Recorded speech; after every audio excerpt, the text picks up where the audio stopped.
It hit me like a subway train out of nowhere. 6 years married to Sarah, 10 years together in the chaotic symphony of New York City life. We were Mark and Sarah, a solid melody in the city's jarring orchestra. No kids, not yet. The city was our playground, our shared ambition. She was meticulous with birth control, always on top of it, because babies later, city now, we'd agreed, laughing over overpriced cocktails in some trendy rooftop bar overlooking the Manhattan skyline. I swear, looking back, there was zero flashing lights, no blaring sirens of suspicion. Maybe I was just too damn comfortable, too trusting. It all detonated one Tuesday, the kind of humid New York summer night that sticks to you like cheap cologne. I woke up, parched, reaching for water around 2 a.m.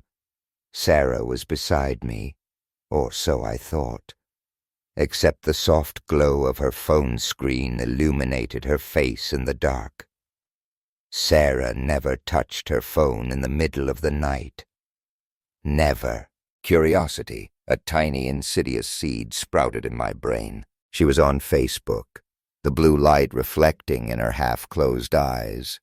I glimpsed a name in the chat window, something like David Miller.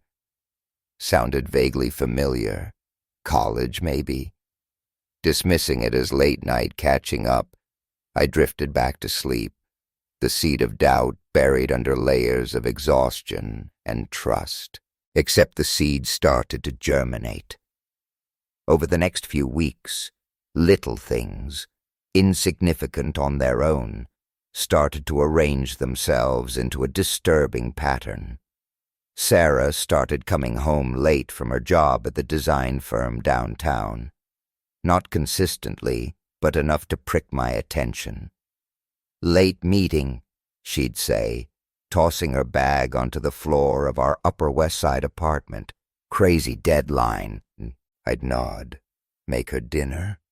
The scent of garlic and olive oil filling our cozy space, trying to ignore the faint unease tightening in my chest. 2 hours late. 3 hours late once. "Traffic," she'd offered that time, her eyes avoiding mine a fraction too long. New York traffic was a monster. I knew that, but still.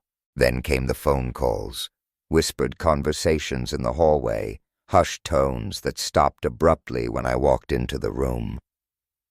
"Work," she'd say again, a little too quickly, a little too brightly.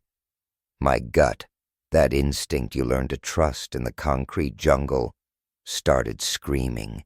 I did some digging. Subtle at first. Casually scrolled through her Facebook on her laptop when she was in the shower. Nothing. Checked her call logs. All normal numbers, mostly work, her mom, her friends. I felt like a paranoid fool, a jealous husband conjuring ghosts. Maybe I was overreacting. Maybe it was just stress, the city grinding her down. Then one Friday, I decided to surprise her at work. Pick her up early, grab drinks, escape the city for a weekend in the Hamptons. I walked into her office building, the polished chrome and glass reflecting my own nervous anticipation. "Sarah Walker?" I asked the receptionist, a young woman with bright red lipstick and an even brighter smile. "She stepped out for a bit," she said, typing something on her keyboard. "Should be back any minute." "Oh," I said, the surprise deflating like a punctured tire. "Do you know when she'll be back?" The receptionist shrugged, her smile faltering slightly. "She just said she had an appointment. Didn't say when she'd be back." An appointment? At 3 p.m. on a Friday afternoon? My mind raced. Doctor? Hairdresser? Something felt terribly wrong. I waited in the lobby, pacing, the polished floor reflecting my increasingly frantic thoughts. 40 minutes ticked by. An hour. No Sarah. I called her cell. Voicemail. Again. Voicemail. Rage, cold and sharp, started to slice through the confusion. I went back to the receptionist. "Did she say where her appointment was?" I asked, my voice tight. She looked uncomfortable. "No, sir, just that she had to go out." I left, feeling like I'd been punched in the stomach. Drove home in a daze, the city lights blurring around me. She finally walked in around 7 p.m., breezy and bright, like nothing was amiss. "Hey, honey," she chirped, kissing me on the cheek. "Traffic was insane." "Where were you, Sarah?" I asked, my voice flat, devoid of any warmth. Her smile faltered again, just for a fraction of a second, but I saw it. "Just an appointment," she said, avoiding my eyes as she headed into the kitchen. "At 3 p.m.? I pressed, following her. "For 4 hours, and you didn't answer your phone." She turned, her eyes widening in fake surprise. "Oh, my phone died, completely dead, and yeah, it was a long appointment, just girl stuff, you know?" She laughed, a brittle, unconvincing sound. "Girl stuff?" I repeated, my voice rising. "Sarah, I went to your office. You weren't there. They said you had an appointment. What's going on?" Her forced cheerfulness crumbled. Her face tightened, her eyes narrowed. "Why were you at my office?" she snapped, her voice sharp. "Are you checking up on me now?" "Checking up on you," I exploded. "Sarah, you've been acting weird for weeks. Coming home late, whispering on the phone, disappearing for hours. What the hell is going on?" She crossed her arms, her body language defensive. "Nothing is going on," she said, her voice cold. "You're being ridiculous. I had an appointment. End of story." "It's not the end of the story, Sarah!" I yelled, my voice echoing in our apartment. "Don't lie to me! Don't you dare lie to me!" The fight escalated, a whirlwind of accusations and denials, tears and anger. She stuck to her story. Appointment. Girl stuff. Dead phone. I felt like I was drowning in her lies, suffocating in the space between what she said and what I knew, deep down, was the truth. The truth, as ugly and brutal as a New York alleyway at night, emerged a few days later. Another late night. Another glimpse of her phone screen in the darkness. This time, I didn't hesitate. I leaned closer, my heart pounding in my chest like a drum solo. Facebook. Messages. David Miller. My blood ran cold. I clicked on the conversation. Months of messages. Flirty banter at first, then increasingly intimate, then explicit. Arrangements. Secret meetings. Her job. After work. Coffee shops. Hotel rooms. My world tilted. The words blurred, swimming before my eyes, each message a fresh stab wound. I scrolled back to the beginning. Months. Months this had been going on. The late nights, the appointments, the lies. All of it clicked into place, a horrifying, devastating mosaic of betrayal. I woke her up, shaking her shoulder. "Sarah," I said, my voice low and trembling with rage. "Wake up," she groaned, blinking sleepily. What time is it?" I shoved her phone in her face, the screen illuminated with her digital infidelity. "Explain this," I said, my voice dangerously quiet. She stared at the screen, her eyes widening in horror. Color drained from her face. She tried to snatch the phone back, but I held it out of reach. "Explain it, Sarah," I repeated, my voice like ice. Silence. Then tears welled up in her eyes, spilling down her cheeks. "Mark, I can explain." "Explain what, Sarah?" I said, my voice laced with sarcasm. Explain how you've been cheating on me for months. Explain how you've been lying to my face. Explain how you've been sneaking around with some guy from college. She sobbed, burying her face in her hands. I'm so sorry, Mark. I'm so sorry. Sorry? I laughed, a bitter, hollow sound. Sorry? Is that all you can say? 10 years, Sarah. 10 years we've been together, and you throw it all away for this? I gestured at the phone, at the digital evidence of her betrayal. She looked up at me, her eyes red and swollen. It just happened, she choked out. David, we reconnected. It just happened. Just happened, I repeated, incredulous. Affairs don't just happen, Sarah. You made a choice. You chose to betray me. You chose to lie to me. You chose him. She reached out to touch me, but I recoiled, stepping back as if she'd burned me. Don't touch me, I said, my voice shaking with disgust. Don't you dare touch me. She started to plead, begging for forgiveness, saying she still loved me, that it was a mistake, that she wanted to work things out. Work things out? I scoffed. Sarah, you've been sleeping with another man. Do you think we can just work things out after this? Please, Mark, she sobbed. Please give me another chance. I love you. I still love you. Love me?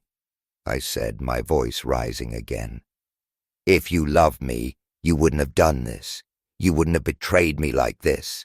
The argument raged on, a vicious cycle of accusations, denials, and tearful pleas.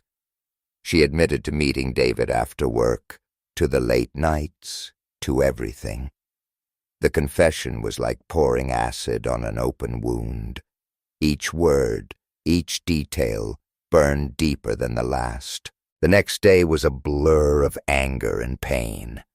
I couldn't look at her, couldn't be in the same room with her without feeling a wave of nausea and rage. She was a ghost in our apartment, a constant reminder of the betrayal that had shattered our life. Then came the call. She called me at work, her voice shaky and tearful. Mark, she said, I need to get away for a few days. I need to clear my head. Need to clear. Clear your head? I repeated, my voice flat. After what you've done? You need to clear your head? Please, Mark, she begged. I need some space to think. Think about what, Sarah? I said, my voice laced with sarcasm. Think about how to better hide your affairs next time. No, Mark, please, she cried. It's not like that. I'm confused. I need to figure things out. Figure things out? I said, rage bubbling up again. Sarah, there's nothing to figure out. You cheated on me. You betrayed me. It's over. I know, she sobbed, but please, Mark, just let me go away for a few days. I'll explain everything when I get back. Explain what, Sarah? I demanded. You've already explained everything. You're having an affair. What else is there to explain? I'll tell you when I get back, she insisted. Please, Mark, just let me go. Where are you going, Sarah? I asked, my voice hardening. Where are you going to clear your head? She hesitated. Just to visit a friend, she mumbled. A college friend. A college friend. David Miller. The pieces clicked into place with sickening clarity. David? I said, my voice low and dangerous. You're going to see David, aren't you? Silence. Then a choked sob. Mark, please. Don't you dare, Sarah, I said, my voice trembling with fury. Don't you dare go see him. If you go see him, we are done. Done, do you understand me? And she started crying harder. I'm sorry, Mark, she sobbed. I'm so sorry. I love you, but I need to do this. I need to see him. You need to see him? I roared, my voice echoing in my office. You need to throw away 10 years for some guy from your past. You need to destroy our marriage for him. I don't know, Mark, she wailed. I just don't know. And then she hung up. The phone went dead in my hand, leaving me standing there, paralyzed with rage and disbelief. She was actually going to do it. She was choosing him, choosing to walk away from everything we had built together for some fleeting, selfish desire. I went home early from work, numb with shock and betrayal. Days crawled by, agonizingly slow. No calls, no texts. Silence. Deafening, soul-crushing silence. I told my family, my friends. They were horrified, supportive, echoing what I already knew deep down. You deserve better, Mark, they said. You deserve so much better. I knew they were right. I deserved respect, loyalty, honesty. Not lies and betrayal. Not a woman who would throw away 10 years for a cheap fling. I started calling lawyers, researching divorce, trying to navigate the cold legal landscape of ending a marriage. Found a decent attorney, scheduled a free consultation. A small, fragile seed of hope started to sprout in the wasteland of my heart. Maybe, just maybe, I could survive this. Maybe I could rebuild my life piece by shattered piece. Still no word from Sarah. I had no idea where she was, no address, nothing. Desperate, I reached out to Jessica, Sarah's best friend since high school. Jessica, I said, my voice strained, do you know where Sarah is? Silence on the other end of the line. Then, hesitantly, She told me she was going away for a bit. Going where, Jessica? I pressed. Do you know? Another pause, then in a hushed voice, She's out of the country, Mark. Out of the country? I repeated, stunned. What do you mean, out of the country? She went to Australia, Jessica whispered. To be with David. Australia. Australia. The other side of the world. She had run away to the other side of the world to be with him. The audacity, the sheer cold-bloodedness of it took my breath away. Rage, white-hot and blinding, surged through me. Australia? I roared into the phone. Are you kidding me? She went to Australia with him? Mark, please, Jessica pleaded, her voice trembling. Don't be mad at me. She asked me not to tell you, but I think you deserve to know. Deserve to know, I said, my voice shaking with fury. I deserve to know that my wife ran off to Australia with her college boyfriend after cheating on me for months. Is that what you think I deserve to know? Mark, please calm down, Jessica said, her voice barely a whisper. Calm down? I screamed. Calm down? My wife is in Australia with another man. How can you tell me to calm down? Just, please, Mark, Jessica begged. Don't do anything rash. Just think things through. Think things through? I laughed, a hysterical, broken sound. There's nothing to think through, Jessica. It's over. It's done. Jessica, I said, my voice hardening. You tell Sarah something for me. You tell her if she doesn't come back home in 2 weeks, I'm filing for divorce. Do you understand me? 2 weeks. And I hung up. A few days later, I sat across from the attorney in his sleek downtown office, the city skyline a glittering backdrop to my crumbling life. I laid it all out, the affair, the lies, the Australia trip. I want a divorce, I said, my voice flat, devoid of emotion. The attorney, a calm, composed man in a perfectly tailored suit, nodded. Okay, Mark, he said, his voice reassuring.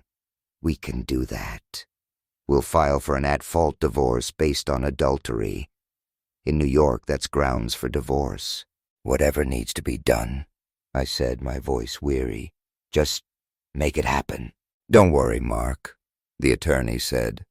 We'll take care of everything. We'll start working on the paperwork right away. It should be ready to file in a few weeks. What about Sarah? I asked. She's in Australia. How do you serve her divorce papers in Australia? The attorney smiled, a thin, professional smile. Don't worry about that, Mark, he said. We'll serve her through the international court system. It might take a little longer, but we'll get it done. After the meeting, I called my parents, broke the news. They were heartbroken, devastated for me, but supportive, unwavering in their love. We're here for you, Mark, my mom said, her voice choked with emotion. Whatever you need. 3 weeks crawled by, each day a slow, agonizing march towards the inevitable. I came home from work one evening, the apartment still echoing with Sarah's absence, and the phone rang. Unknown number. Hesitantly, I answered. Hello? Silence. Then a voice, hesitant, fragile. A voice I knew intimately. A voice that now sent a shiver of revulsion down my spine. Sarah, Mark, she said, her voice barely a whisper. What do you want, Sarah? I said, my voice cold, devoid of any emotion. She took a shaky breath. I want to come home, she said. I want to try to work things out. I laughed, a harsh, disbelieving sound. Work things out? I repeated. Sarah, you ran off to Australia with another man. What is there to work out? Please, Mark, she begged. Just hear me out. I made a mistake. I know I did. But I still love you. I want to come home. I want to fix things. To fix things, I said, my voice rising again. Sarah, you can't fix this. You broke us. You shattered everything we had. I know, she sobbed. But please, Mark, just give me another chance, please. Then she dropped the bomb. Mark, she said, her voice trembling. I'm pregnant. Silence. Complete, stunned silence. The world seemed to tilt on its axis. Pregnant. Sarah? Pregnant. Pregnant? I finally managed to choke out. How is that possible? We haven't been intimate in months. Her voice dropped to a whisper. It's not yours, Mark. My blood ran cold. Not mine. Of course it wasn't mine. It was his. David's. The ultimate betrayal. The final, devastating twist of the knife. So, I said, my voice dangerously quiet, let me get this straight. You're pregnant, with his baby, and you want to come home? To me? She sobbed, her voice breaking. Please, Mark, I'm so sorry. Sorry? I exploded, rage erupting again, a volcanic eruption of fury and pain. Sorry? Sarah, you had an affair. You got pregnant by another man, and then you had the nerve to run off to another country with him, and now you want to come back home to me? Are you insane? Mark, please, she pleaded. No, Sarah, I roared. No more. We are divorcing. Do you understand me? Divorcing. What you did to me was cold, calculating, and unforgivable. I want nothing to do with you. You need to stay over there with your child's father. Do you hear me? Stay there. And I slammed the phone down, the click echoing in the silence. I was shaking, trembling with rage and heartbreak. But beneath the pain, a strange sense of clarity emerged. It was over. Truly over. There was no going back. No fixing this. She had made her choice. And now, I had to make mine. I called the attorney again, told him about the phone call, the pregnancy. He listened patiently, his voice calm and professional. "Okay, Mark," he said. "We'll update the divorce paperwork accordingly. We'll make sure everything is finalized as quickly as possible." 1 week later, another call from the attorney. "Mark," he said, "the divorce papers have been served. Sarah has 30 days to respond." 30 days. 30 days until I was free. Free from her lies, her betrayal, her devastating choices. A fragile sliver of hope pierced through the darkness. Maybe, just maybe, I could finally start to heal. Another week passed. It was late, around 8 p.m. I was home, trying to distract myself with a movie, when a knock echoed through the apartment. Hesitantly, I got up, walked to the door, opened it. Sarah. She stood there, a mess of tears and mascara, a suitcase at her feet. "Mark," she whispered, her voice choked with sobs. "What are you doing here, Sarah?" I said, my voice flat, emotionless. "You're supposed to be in Australia." Can I come in?"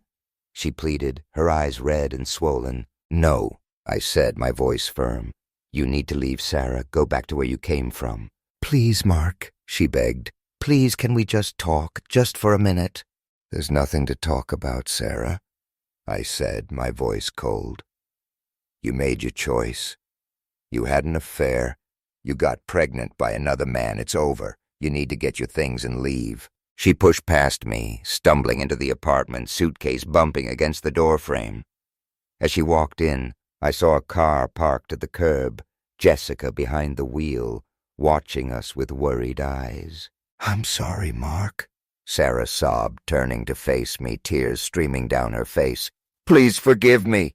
"It's too late for that, Sarah," I said, my voice hard. "You ruined our marriage. You need to get your things and leave. And don't come back. You received the divorce papers. It's done." "Please, Mark, don't do this," she wailed, her voice breaking. "I love you. I still love you." "No, Sarah," I said, my voice firm, unwavering. "There's nothing to talk about. Get your things and go back to Australia." She started bawling, collapsing onto the sofa, sobbing uncontrollably. She got up, threw her arms around me, tried to kiss me. I pushed her away, disgusted. "Don't touch me, Sarah," I said, my voice laced with revulsion. "I'll leave," she sobbed, pulling away, her face contorted with grief. But first, can I just use the restroom?" "Fine," I said, my voice weary. "But hurry up." She stumbled into the bathroom, the door clicking shut behind her. I heard her muffled sobs, then the faint murmur of her voice. She was on the phone, talking to Jessica probably.